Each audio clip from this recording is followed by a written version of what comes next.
Vou passar a palavra então para o professor Rui Braga. Bem, antes de mais nada, eu gostaria de agradecer muito o convite que foi feito pelo Raul e pelo Janazzi. O Rodrigo está aqui, que mediou o convite. Dizer que é um prazer e uma honra estar aqui ao lado desses deputados que são, de fato, verdadeiros lutadores do povo e da classe trabalhadora do Estado de São Paulo.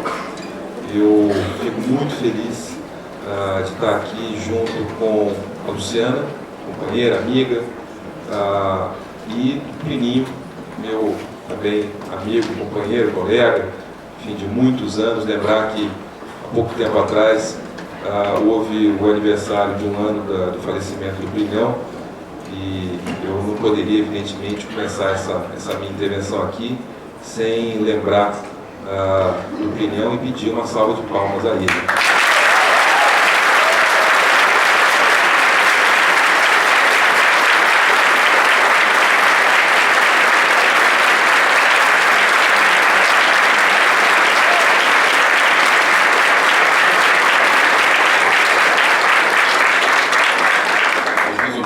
Rede social, lembrando umas histórias do Pinhão, né? Coisas pessoais, quer dizer, que eu participei, que eu fui testemunha, porque eu tenho uma sorte muito grande de já há 20 e tantos anos ser amigo do Pinhão também, mas principalmente do Visa, né? Do filho mais novo do Pinhão.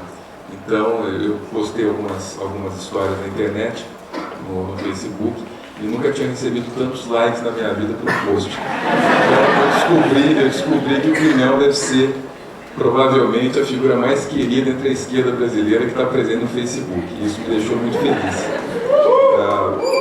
Lembrar que, pelo que o Valério me contou, o Vitor Janotti faleceu essa noite. E esse é um momento, de fato, muito triste, muito de luto, né? Um momento de luto para a esquerda brasileira. O Vitor Janotti, uma figura histórica da esquerda socialista, e alguém que, além de ser um militante da oposição metalúrgica, uma figura, vamos dizer assim, muito combativa, o Vitor Janotti era alguém que, isso não deixa de ser relativamente raro na esquerda socialista brasileira, era alguém que escrevia, né? Ele, ao mesmo tempo militava, ele escrevia, tinha um texto de excelente qualidade, fazia reflexões realmente muito úteis para a gente armar a luta de classe no país. Eu gostaria também de pedir uma salva de palmas para o Janotti.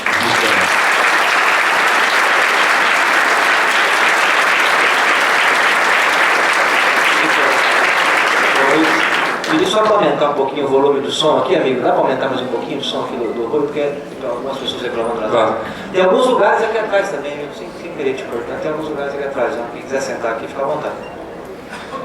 Bem, lembrar que a gente lançou, eu e um grupo de colegas, enfim, amigos, companheiros, né, lançamos um blog chamado Blog Júnior, blogjunio.com.br. Eu queria que vocês, se possível, né, que dessem uma olhada nos textos e dessem, enfim, repercutissem, criticassem, interagissem com o blog, quer seja nas redes sociais, enfim, para que esse projeto ele avance. Então o endereço é blogjunio.com.br. Fica aí o convite, né? Bem, eu não poderia também começar a minha fala aqui sem fazer a denúncia do corte de verbas que o governo federal vem empreendendo desde a semana passada, né? O governo anunciou o corte de 100% das verbas de investimento e 75% das verbas de custeio da CAPES, que é a entidade, né? A entidade que financia a pós-graduação no país. E esses cortes, eles têm efetivamente, colocam, né, em risco a própria existência do sistema de pós-graduação brasileiro. O Plininho há de todos vocês vão de concordar comigo, sem uma pós-graduação, sem um sistema de pós-graduação eficiente, eficaz, voltado para os interesses do povo brasileiro, é impossível construir uma nação. Então esse corte, vamos dizer assim, ele é algo que é inédito e ao mesmo tempo mostra, como se fosse necessário, né? Demonstra até que ponto o governo federal está disposto para efetivamente implementar esse programa que é ao mesmo tempo econômico e político, né? Econômico, político e social, de ajuste estrutural da sociedade brasileira frente aí a essa nova situação de aprofundamento da crise capitalista internacional. Então fica aqui a minha denúncia, né, e pedir para que vocês se somem aos esforços dos companheiros pós-graduandos e dos programas para defender o sistema de pós-graduação que levou 40 anos para ser montado, mas pode levar 1 ou 2 anos para ser desmontado. Estamos aí então diante de um risco realmente muito grande de que esse sistema, que é um motivo, né, de orgulho para esse país, de orgulho para a universidade, que ele seja desmontado. Bem, o fato de eu ter essa familiaridade, estar sempre em debates com a Luciana e com o Plininho, enfim, acaba me proporcionando uma situação ambígua, que é ser repetitivo, né? Como a gente tem muita concordância, toda vez que eu falo, principalmente depois do Plininho, eu acabo repetindo um pouco os argumentos que o Plininho adiantou. Então eu estou aqui mentalmente tentando fazer algum tipo de ajuste, né? Não um ajuste fiscal, né? Mas um ajuste mental, para que eu não fique muito repetitivo. Mas eu começaria dizendo o seguinte: olha, é importante esse tipo de iniciativa por uma razão muito simples, porque a esquerda brasileira, historicamente, ela tem essa característica bastante obreirista, né, de ser contra a teoria, contra o debate, acha que na prática política e na luta política se resolve tudo. E, na verdade, esse é um momento essencial para a gente parar e refletir sobre o que está acontecendo, como o Plininho já havia adiantado, né? Então, a gente, de fato, precisa desse tipo de espaço para pensar os rumos da esquerda socialista, da emancipação social no Brasil, para além dessa agenda da Veja, da Folha de São Paulo, do Estado, da mídia reacionária e conservadora que nós temos no Brasil. Então eu acho de fundamental importância a reflexão e refletir sobre os rumos do país, os rumos da classe trabalhadora, implica e exige que nós sejamos capazes de superar isso que a gente pode chamar aí de curto-prazismo ou análise da cena política estrito sensu, quem foi preso, aonde está, qual é o escândalo do dia, porque todo dia a gente, quando amanhece e vai ler o jornal, você tem um escândalo diferente, né? Enfim. Então é importante que a gente dê um passo para além da análise estrito sensu da cena política, né? E isso implica, evidentemente, estabelecer, e esse é um desafio, estabelecer uma conexão entre ao que é a economia, qual o estado da economia, quais são as características da estrutura social brasileira, o porquê, quais as raízes desse processo de crise, e, por outro lado, uma tentativa de articular isso com a vida política brasileira. Isso se faz com aquilo que a gente costuma chamar antigamente, né, na linguagem marxista, de análise das classes sociais. Então a gente precisa ter um horizonte de análise das classes sociais. Então é um pouco isso que eu vou tentar adiantar aqui para vocês, uma reflexão, ou seja, para que nós possamos conversar a respeito, que tenta ou tende a, vamos dizer assim, fazer uma espécie de balanço, né, da dinâmica das classes sociais no capitalismo brasileiro mais recentemente, né, nos últimos 13, 14 anos. Eu acho isso de fundamental importância para a gente pensar os rumos, né, da esquerda socialista. Eu diria para vocês o seguinte: olha, em primeiro lugar, evidentemente que essa crise, uma crise econômica dessa magnitude, ela não se improvisa. Não tem improviso. O Plininho tem toda a razão. Não foi uma pedalada fiscal qualquer que levou o país à beira do colapso, enfim, da crise econômica e assim por isso. Isso é uma bobagem sem tamanho. Isso é algo que já vem efetivamente se desenvolvendo há muito tempo e que tem a ver fundamentalmente com as características do modelo de desenvolvimento brasileiro, que foi estruturado, que, vamos dizer assim, começa a se organizar, a se reorganizar no início dos anos 2000, se acelerando com a vitória do Lula em 2002 e com os governos Lula a partir de 2003 e Dilma a partir de 2010. Ou seja, há um problema que é um problema estrutural na sociedade brasileira. É o seu regime de acumulação. O regime de acumulação brasileiro, ele, por decisão política e econômica dos agentes, dos atores, das classes, dos grupos, ele tem algumas características, né, que nos trouxeram a essa situação, né? A primeira delas é a desnacionalização da economia. A economia brasileira ela ficou, ao longo do tempo, ela foi se tornando uma economia mais Dois pontos: integrada à estrutura econômica internacional, principalmente a estrutura financeira, não apenas, não exclusivamente, e passou a ser cada vez mais dependente daqueles motores de acumulação que durante um certo tempo funcionaram bastante bem, ou seja, garantiram um patamar de crescimento econômico acima dos 3,5%, 4%, né, como era mais ou menos a tônica, né, a média do desempenho econômico no país, nos bons períodos, nos chamados períodos mais próximos, anos mais prósperos, e que são motores que se aglutinam em torno do quê? Em torno da atividades de mineração, da indústria da construção civil e da indústria da construção pesada, né? Indústrias que absorvem muita força de trabalho, muito tempo de trabalho abstrato, né? Tempo de trabalho social. Terceiro, o setor de energia, tendo fundamentalmente o petróleo à frente. 4, o agronegócio, ou seja, as atividades agroindustriais, o business, né, do campo, o crescimento dessa fronteira agrícola, derrubando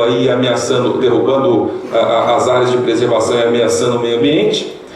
E finalmente a indústria chamada, vamos dizer assim, indústria financeira, né, ou seja, a indústria de você acumular juros emprestando dinheiro, né, a indústria de emprestar dinheiro a juros. Então esses são os principais motores, né, da chamada acumulação no país. E esses motores, eles a partir de um certo momento, conforme a economia brasileira ia se desnacionalizando e a crise internacional ia se tornando mais aguda, eles começam a claudicar. E começando a claudicar, eles subtraem aquela base que o governo brasileiro, o governo federal, havia, vamos dizer assim, utilizado para estabelecer certas margens de concessão, pequenas, porém reais, margens de concessão redistributivas, né, que grosso modo se aglutinaram em torno das chamadas políticas sociais do governo, tendo aí o Bolsa Família à frente, mas não exclusivamente, né, porque você teve de fato uma certa política de valorização do salário mínimo e você teve de fato, vamos dizer assim, o crescimento do mercado interno apoiado no crédito subsidiado, enfim, o crédito popular. Então você tinha algumas políticas que, num período, vamos dizer assim, de desenvolvimento e crescimento econômico, isso aí acabou funcionando como uma espécie de amortecedor do conflito de classes no Brasil. Houve vamos dizer assim, um amortecimento, né, da luta de classes, o que pavimenta, por assim dizer, uma fase, uma era, um período, né, que a gente poderia chamar de um período de pacificação social.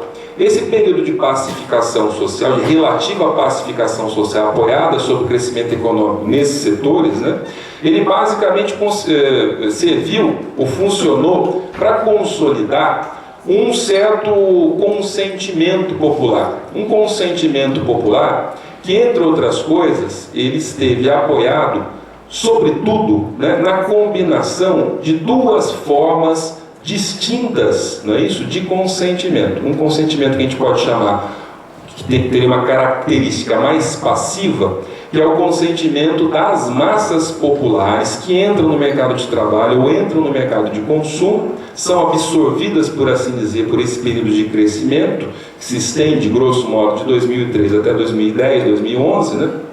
Período de crescimento que absorve massas populares, fundamentalmente pelo viés do mercado de consumo e do mercado de trabalho, com formalização, né? e que passa a ser seduzida por essas pequenas, porém importantes concessões, Bolsa Família, crédito consignado, políticas aí de moradia, antipolíticas de moradia, ou seja, de mercantilização da casa própria, de financiarização da moradia popular, mas que no agregado acabaram fazendo com que uma parte substantiva das classes subalternas desse país aderissem ao projeto lulista, ou seja, ao modo de regulação do governo federal, pilotado pelo Partido dos Trabalhadores, tendo o Lula da Silva à frente, né? Um projeto que é basicamente um projeto de governo, não chega a ser um projeto de poder, é um projeto de governo, um projeto de reprodução daquelas posições ocupadas pelos petistas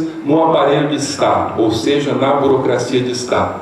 Pois bem, essa primeira, vamos dizer assim, essa primeira esse primeiro tipo de consentimento popular, um consentimento mais passivo. Por quê? Porque ele não é um consentimento que tem um projeto próprio. As classes são ativas, sempre. As classes subalternas sempre são ativas. Elas são, senhoras da sua própria história, ainda que em grande medida elas sejam vítimas dessa história que elas mesmas ajudam a construir. No entanto, o consentimento é passivo por quê? Porque ele não está apoiado num projeto próprio. Como não tem um projeto próprio, adere pragmaticamente àquele projeto que lhes parece menos ruim, vamos colocar nesses termos, né? E foi isso um pouco que aconteceu. As sucessivas vitórias eleitorais do PT e do Lula, e depois da Dilma, enfim, apontam mais ou menos para essa direção.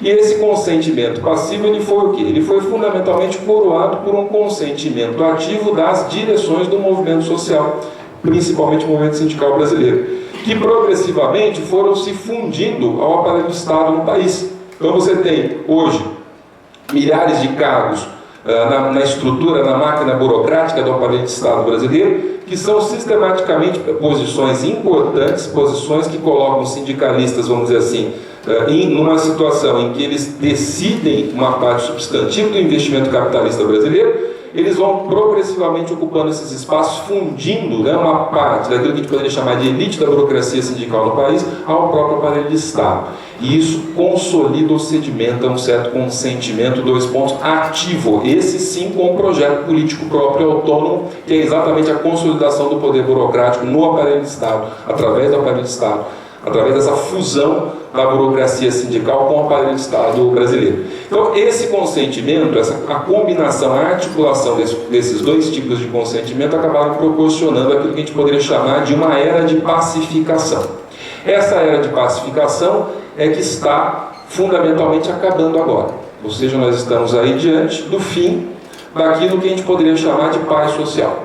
Ou seja, o fim desse projeto lulista, que colocou em primeiro plano a reprodução ampliada do poder burocrático em escala nacional, organizado em torno dessas pequenas concessões que o crescimento econômico garantia à burocracia do PT, da CUT e dos movimentos que aderem ao governo. Pois bem, isso daí, meus caros, eu gostaria de dizer que acabou. Ou seja, fim de papo, não há mais essa era. O que nós temos é uma era de uma renovação, uma revivificação, né, da era da luta de classes. Nós estamos transitando da pacificação social para a luta de classe. E uma luta de classes que se intensifica e que tende, evidentemente, a polarizar a sociedade brasileira. Então, nós temos, de um lado, um polo, que é o polo das classes tradicionais, médias, conservadoras no país, que foram para as suas, deixaram, vamos dizer assim, de ter vergonha de ir para as suas, né, foram para as suas, e estão hoje, vamos dizer, num certo sentido, muito ativas e pautando, né, a agenda nacional. Essa agenda conservadora que reflete no parlamento, enfim, no Congresso, na Câmara, no Senado e assim por diante. Esta classe média tradicional, ela está insatisfeita com o governo por razões que todos nós conhecemos. Primeiro dessas razões, como houve no último período uma certa desconcentração de renda entre aqueles que vivem dos rendimentos do trabalho, houve uma certa diminuição do abismo social separando ricos e pobres. Isso a classe média tradicional sente como uma ameaça aos seus privilégios. E a classe média brasileira é uma classe ultra privilegiada se você comparar internacionalmente. Então, para cada família de classe média que você tem no Brasil, você tem, vamos dizer assim, uma média de 7 serviçais domésticos. Isso aí é um recorde mundial. Não tem, tirando talvez a Índia, não há outro país no mundo com tantos trabalhadores domésticos, né? E é por isso que aqueles projetos de regulamentação, o projeto de regulamentação, a PEC da empregada doméstica, causou tantos estardalhaços nos setores médios tradicionais, porque eles sentem aquilo como uma ameaça. Agora eu vou ter que regularizar, vou ter que formalizar, vou ter que pagar mais pela minha escrava pessoal, que folga uma vez a cada 2 semanas e que dorme no quartinho dos fundos, né? Naquele cubículo que eles chamam de quarto dos fundos, na mini senzala, né? Pois bem, esse é o primeiro aspecto. O segundo aspecto, que está articulado a esse, é que quando você tem uma certa desconcentração de renda, a inflação dos serviços, do restaurante, do cinema, do lazer, enfim, ela aumenta mais rapidamente do que a inflação da cesta básica. E você paga mais pelo serviço. Por quê? Porque você tem formalização, tem desconcentração, os serviçais ganham um pouquinho melhor, isso aí acaba sendo repassado para os custos, enfim, para os preços, né? E isso fez com que os setores médios também sentissem, que são aqueles que efetivamente, de alguma maneira, vamos dizer assim, ainda têm acesso ao lazer, etc., eles se sentissem ainda mais ameaçados. E terceiro, com isso, eu paro de analisar a classe média e vou para aquilo que interessa, porque senão meu tempo vai acabar. Em terceiro lugar, você tem o quê? Você tem um aumento da concorrência no mercado de trabalho. O ano passado, esse ano eu não tenho os dados ainda, e os dados vão se degradando, vão se deteriorando por conta do desemprego. O ano passado, como ainda houve um pequeno saldo líquido de emprego, né, no mercado formal de trabalho, percebe-se nitidamente que 97,5% do emprego criado no ano passado paga até 1,5 salário mínimo, ou seja, paga salário que não é de classe média. O salário de classe média paga acima de 5 salários mínimos. Isso combinado com o fato de que você tem mais jovens na universidade, 17, ainda que seja uma universidade predominantemente o quê? Privada, conservadora, de baixa qualidade, que forma para o mercado, ou seja, instrumentalizada, você tem mais jovens na universidade, você tem 17% da população jovem brasileira de 16 e 24 anos na universidade. Isso faz com que o mercado de trabalho se torne mais competitivo. Aí vem toda essa discussão sobre política afirmativa, ou seja, de colocar negros, índios, pobres na universidade. A classe média reage com vamos dizer assim, uma sanha, né, terrorista, né? São verdadeiros militantes do exército islâmico, né? Uma coisa impressionante, a raiva que essas pessoas sentem do povo ocupando os espaços que eram exclusivamente espaços de classe média tradicional, classes altas e assim por diante. Ou seja, é nesses momentos que esses setores mostram o seu racismo de classe social. Porque no Brasil, o Brasil é um dos países mais racistas do mundo, mas para você entender o racismo no país, você tem que introduzir o elemento de classe social. Então o racismo de classe social ele se espalha, né? Ele se mostra de forma muito exuberante. Pois bem, não há dúvida que há essa polarização por essas e outras razões, né? Uma razão que a gente nunca discute, mas que é importante discutir, é a dimensão cultural. A esquerda brasileira, isso é culpa fundamentalmente do PT, que foi covarde, nunca aprovou uma lei de democratização dos meios de comunicação, não fez absolutamente nada para fazer avançar uma agenda progressista e socialista, enfim, ainda que fosse uma agenda reformista, na questão cultural. A esquerda brasileira perdeu o quê? Perdeu a luta cultural. Hoje em dia você abre qualquer jornal, você percebe a avassaladora e massiva presença de quem? Daqueles idiotas da ultradireita, né, formando seus públicos, enfim. Então, sem entrar nessa discussão, eu gostaria de apontar duas ou três questões que colocam, vamos dizer assim, as classes trabalhadoras também em pé de guerra, e eu acho que é aí que nós temos que, de fato, intervir politicamente, né? Ou seja, até pela questão do modelo de desenvolvimento ter se assentado sobre esses motores, ou seja, sobre setores que são setores que se especializaram em criar muitos empregos, porém empregos que pagam muito mal, e que como a economia brasileira ela não tem ganho de produtividade, o empresário brasileiro não é inovador, as empresas são extremamente retardatárias e se apoiam fundamentalmente no quê? Fundamentalmente na exploração do trabalho barato. Vamos dizer assim, esta característica do regime de acumulação faz com que o crescimento econômico ele estivesse apoiado no quê? Ele estivesse apoiado na precarização do emprego e na precarização do trabalho. Então você olha para todos os indicadores do mercado de trabalho e das empresas, do Ministério da Previdência, você vai perceber o que? Uma deterioração progressiva, porque o regime depende da intensificação do trabalho e não de pesquisa e desenvolvimento, e não de ciência e tecnologia, e não de investimento em máquinas, etc. Eles fazem sempre um ajuste nas costas do trabalhador, intensificando o trabalho. Você tem o que? Você tem um aumento brutal da terceirização, você tem um aumento brutal dos acidentes de trabalho, você tem um aumento brutal da deterioração, inclusive do salário, porque cada vez que alguém é demitido, é recontratado com um salário menor. Então a rotatividade erode, ela faz com que aquele colchão, vamos dizer assim, da formalização, ele progressivamente desapareça como um colchão que amortece o conflito de classe social. Então tudo isso fez com que, hoje, como resultado, nós tenhamos o maior ciclo histórico de greves da história brasileira. O maior ciclo de greves. Vivemos um pico histórico. O pessoal do sistema de acompanhamento de greves de Diese, Rodrigo, o pessoal lá do Diese, está terminando de contar as greves, né? Fechando aos municipais, o ciclo de greves municipais, né? Descobriu que em 2013 nós tivemos mais de 2.100 greves.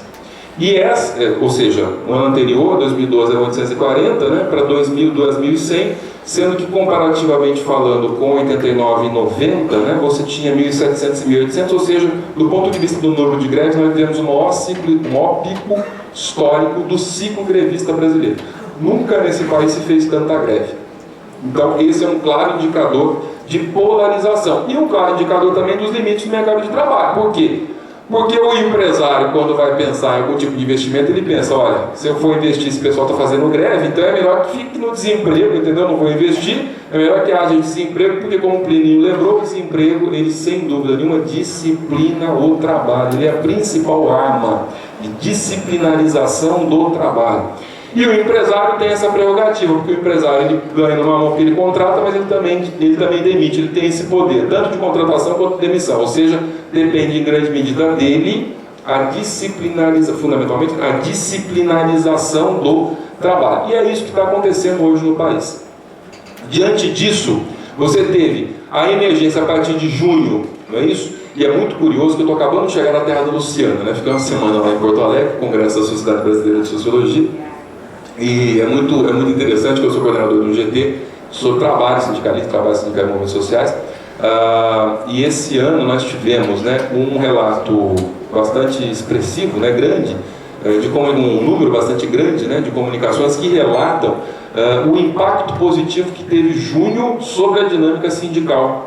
Como que a greves de rodoviários pelo país, a greve dos garis, né, principalmente aquelas greves que foram protagonizadas por trabalhadores precarizados, cujos sindicatos eram contra a própria greve, eles aderiam ou, vamos dizer assim, estabeleciam pontes ou demandas, ou faziam demandas, enfim, para aquele pessoal que estava nas ruas tentando construir de alguma maneira pontes com a greve dos professores, pontes com o movimento estudantil. Então agora esses relatos estão chegando de uma maneira mais organizada. A gente tinha tudo na base da intuição ou de ouvir falar, e agora a gente está tendo isso de um jeito mais organizado, com estudos etnográficos sendo feitos por colegas espalhados pelo país, e como isso teve uma repercussão nacional, ou seja, uma forte capilaridade do movimento de junho nas lutas dos trabalhadores no país todo. É uma obviedade que junho tenha catalisado essa onda grevista. É muito importante que a gente, vamos dizer assim, marque isso. Por quê? Porque hoje tem uma disputa, tem uma tese que prevalece, que junho era fundamentalmente da direita e que preparou as manifestações da direita em fevereiro e março desse ano. Então é muito importante que a gente lembre disso, né? E para fechar, então, já estou indo para os finalmente, eu gostaria de dizer o seguinte: é claro que há uma situação de maior polarização. Essa situação de maior polarização, ela antecipa ou faz com que as formas da política, né, os tempos da política, assumam formas mais urgentes. E o que nós estamos vivendo é uma transição. O Lenin tem toda a razão. O velho ainda não morreu e o novo não mostrou exatamente ao que veio. E essa transição, ela tem uma marca, uma grande marca, e é com isso que eu gostaria de fechar essa minha primeira intervenção aqui com vocês. Que marca é essa? Nós transitamos de uma era, de um regime, de um modelo estruturado e apoiado sobre, principalmente, não exclusivamente, mas principalmente, sobre a exploração do trabalho assalariado barato. Haja visto, por exemplo, a situação do mercado de trabalho no país, você vai perceber nitidamente isso, o aumento, vamos dizer assim, do número de empregos, o aumento, inclusive, do número de empregos formais e assim por diante, os motores de acumulação, todos eles produzindo muitos empregos, né? A gente está transitando de uma era, de uma época, né, em que o regime de acumulação dependia fundamentalmente da exploração do trabalho assalariado barato, das suas formas de intensificação, degradação, exploração, para aquilo que a gente poderia chamar de uma era de pilhagem estruturada em torno do quê? Estruturada em torno daquilo que a Rosa Luxemburgo, na acumulação do capital, chamou de expoliação, estratégias sociais de expoliação. O que é a expoliação? A expoliação é o seguinte: como o empresário não tem para onde correr, quer dizer, tem para onde correr, claro que tem, mas enfim, como ele não tem plano B, o plano A é esse, o plano B ele não tem alternativa, o que eles fazem? Eles querem avançar sobre os direitos dos trabalhadores, tanto direitos sociais quanto direitos trabalhistas. Isto é uma forma de expoliação, de pilhagem ou de roubo. Os trabalhadores estão sendo roubados com o crédito, que aumenta a taxa de juros e aumenta automaticamente o endividamento das famílias, e isso é o roubo da poupança, da capacidade de reprodução das famílias trabalhadoras brasileiras. Os trabalhadores estão sendo roubados nos seus direitos trabalhistas com a terceirização, o aprofundamento da terceirização e a possibilidade de que haja de fato uma mudança estrutural do mercado de trabalho brasileiro, sendo que hoje você tem 3 milhões de trabalhadores terceirizados para uma massa de 50 e poucos milhões, 51 milhões de trabalhadores efetivos, né? O que eles estão propondo com o PL 4330 é exatamente inverter essa relação, com mais de 30 milhões de trabalhadores terceirizados e uma minoria de 16 milhões de trabalhadores efetivamente diretamente contratados, né? Então você está diante desse roubo que está estruturado em torno da questão dos direitos trabalhistas, diante de roubo dos direitos previdenciários e diante do roubo que é o quê? A privatização, o aprofundamento da privatização, da mercantilização das terras, não é isso? Das terras urbanas, o aumento exponencial dos aluguéis, a expulsão dos trabalhadores dos centros para as periferias mais longínquas, cuja terra é mais barata porque não tem efetivamente a presença do poder público, investimentos em transporte, investimentos em aparelhos públicos urbanos, isso tudo nas nossas barbas, né? E agora entramos na era do aprofundamento da mercantilização, aprofunda-se, né? A era da mercantilização do conhecimento, com esse ataque, por exemplo, sofrido pela CAPES, com o desmonte das universidades públicas, né? Agora vivemos a greve das universidades federais, enfrentando, né, o corte de gastos federais na área de educação. Então, isso tudo é para dizer o seguinte: saímos de uma era de relativa pacificação social para uma era de luta de classes, cuja essência, na minha opinião, posso estar errado, mas na minha opinião, é a estruturação de um modelo de desenvolvimento organizado em torno da expoliação social, da combinação entre diferentes estratégias de expoliação social, a mercantilização da terra, do trabalho, do dinheiro e do conhecimento. É isso que a gente tem pela frente, e é contra essas realidades que nós temos que nos preparar para lutar e enfrentar, construindo polos alternativos autenticamente de esquerda e socialistas a essa era de pilhagem. É isso, obrigado.